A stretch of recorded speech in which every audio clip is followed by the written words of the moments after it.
Friends ये है Beguniapada block रो कोदला निकटस्थ बेरुआमाड़ी ग्राम पंचायत बारियाखला ग्राम। Friends तहसीलदार को निर्देश क्रमे एमाने आसिचंती कोरोना सहित लड़ाई आम गाँव में सैनिटाइजर स्प्रे करने आसिचंती। फ्रेंड्स बड़ दुखद घटना आम गाँव में 3 जनकर कोरोना पॉजिटिव बाहरी एवं सेमानकु पंचायत रे रखा जाइछि। तो फ्रेंड्स चलतु देखा आम ओडिशार फायर डिपार्टमेंट ऑफिसर माने कोरोना सहित केमती लड़ुचंती। तो फ्रेंड्स देखंतु ओडिशार फायर डिपार्टमेंट ऑफिसर माने निजे सेफ्टी ड्रेस पिंधिकी केमती स्प्रे करुचंती, सैनिटाइजर को स्प्रे करुचंती। तो फ्रेंड्स ए हला आम छोटिया गाँ बारियाखला।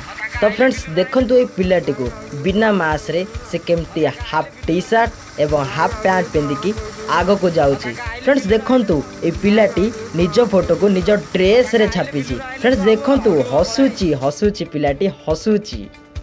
तो फ्रेंड्स आशा करुच्ची वीडियोटा खास करी आपको बहुत भल लगी। तो फ्रेंड्स मते मोटिवेट करने वीडियो को लाइक करंतु, तुम फ्रेंड मान सहित शेयर करंतु। तुम गाँव में एमती स्प्रे होइछि ना नहीं फ्रेंड्स मते टिके कमेंट करंतु।